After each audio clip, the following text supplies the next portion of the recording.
교회 다니기 힘드시죠? 교회 때문에 힘들어하는 분들 굉장히 많은 것 같습니다. 저는 교회개혁실천연대에서 사무국장으로 일했고 교회문제상담소에서 오랫동안 교회 때문에 힘들어하는 분들을 상담했던 정운영이라고 합니다. 제가 경험한 바에 따르면 교회에서 뭔가를 얻거나 받는 분들보다는 교회 때문에 힘들어하는 분들이 굉장히 많아요.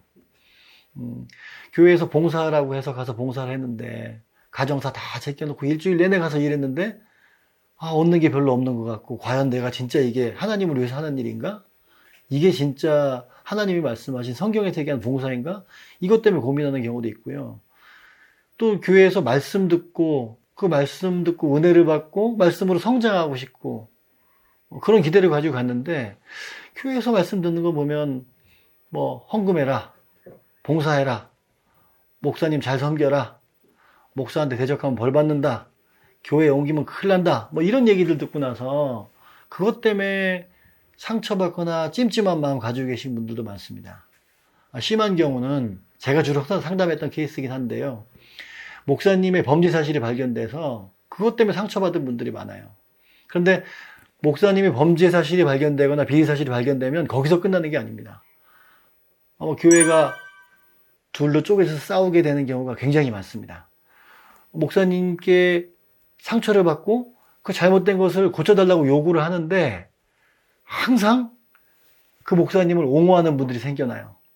나는 우리 목사님이 뭐 심지어는 사람을 죽여도 상관없다, 그렇게 얘기하는 분들도 있어요. 그래서 그 옹호하다 보면 목사님께 시정을 요구하는 분들하고 목사님을 옹호하려고 하는 분들하고 갈등이 일어납니다. 그게 단시간에 끝나는 게 아니라 계속 진행됩니다.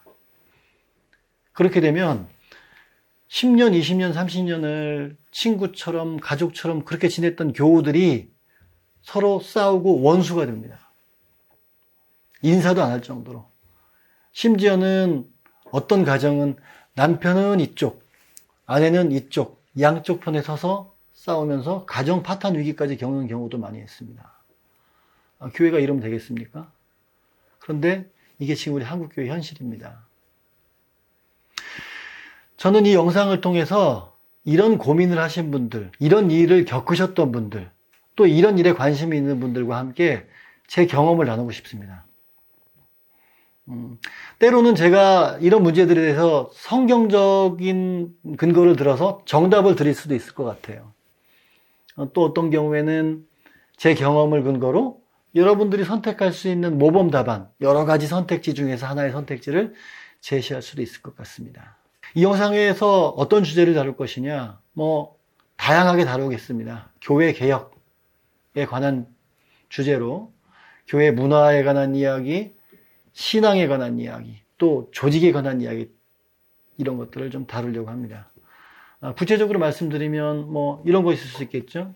아까 말씀드린 대로 목사님의 범죄 사실이 드러났을 때, 그것을 내가 알게 됐을 때 내가 어떻게 대처하는 게 옳으냐, 또 목사님이 잘못했을 때 내가 목사님께 문제 제기를 했을 때 하면 하나님께 벌 받는 거냐, 예를 들면 주의 종을 대적하면 벌 받는다, 이런 얘기 있지 않습니까?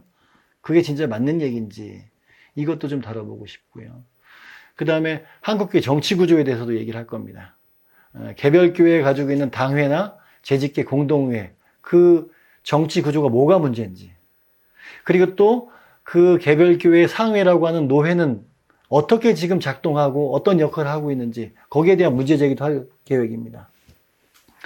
그리고 또 요거는 또 굉장히 구체적인 문제일 수도 있는데, 요즘에 교회들을 개척하면서 벤처 형태로 개척하는 교회가 굉장히 많습니다. 목사님이 성도들이 없는데 본인이 이제 그 건물을 얻고 거기다가 시설 투자를 하고 인테리어를 합니다. 일단은 벤처가 된 거죠. 그리고 그때부터 성도들을 모으기 시작해요. 그러다 보니까 어떤 문제가 발생하냐면, 초기에 그 부동산을 목사님 명의로 시작을 해요. 그리고 나중에 가서는 교회가 크고 나서 그 명의를 변경하지 않은 경우가 있어요. 꼭 이런 것뿐만 아니더라도 교회 부동산이 있을 때 명의를 어떻게 해야 되느냐, 노회에 있는 유지재단에 맡겨야 되느냐, 아니면 개별 교회의 명의로 해야 되느냐, 아니면 목사님의 명의로 하는 게 맞냐, 이걸 어떻게 해결해야 되느냐, 문제를 방지할 수 있느냐, 이런 문제들도 다룰 수 있을 것 같습니다. 그리고 또 굉장히 부정적인 얘기지만 교회 매매하는 문제, 심지어는 담임 목사직 매매하는 문제, 이런 것들도 다룰 수 있겠고요. 교회 문화에 관한 얘기들, 또 목사님 이중직에 관한 것들, 교회 안에서 일어나는 문제라면, 그것이 잘못되어 있고 왜곡된 문제라면 다 다루고 싶습니다. 그리고 지금 이제 아까 말씀드린 가장 교회 갈등으로 힘들어하는 분들이 많이 있을 것 같은데, 그런 분들을 위해서 또 교회 문제가 생겼을 때 그 갈등이 어떻게 진행이 되는지, 제가 상담했던 사례들을 예로 들어서 그 갈등의 양상들을 좀 같이 나눠보고 구체적으로 어떻게 대처하는 게 좋을지도 얘기를 나눠보고 싶습니다. 그 외에도 많은 것들을 다룰 수 있을 텐데요. 지금 영상 보시는 분들이 지금 고민하시는 문제를 보내주십시오. 댓글이나 이메일을 통해서 여러분들이 지금 고민하고 있는 문제, 여러분들이 겪고 있는 문제를 보내주시면 같이 그것들을 고민해보고 해결책을 찾아보도록 하겠습니다. 이 영상을 통해서 우리가 한국교회를 바꿀 수 있을까? 큰 흐름을 바꾸거나 막기는 어려울 겁니다. 어떤 개혁운동도 마찬가지입니다. 다만 제가 기대하는 거는 이 영상을 보고 계신 성도 한 분 한 분이 내가 생각하고 있던 게 잘못됐었구나. 그런 내가 왜곡되게 가지고 있었던 그런 신앙관, 이런 것들을 내가 자각하고 고쳐나간다면 저는 그게 교회개혁의 출발이라고 생각하고 가장 의미 있는 일이라고 생각합니다. 이 영상을 통해서 우리가 함께 잘못되고 왜곡된 우리의 신앙을 한번 바로잡아 보도록 한번 노력해 보고 싶습니다. 앞으로 아까 말씀드린 주제들로 한 편 한 편 찾아뵙도록 하겠습니다. 기대가 됩니다. 다음 회에 뵙겠습니다.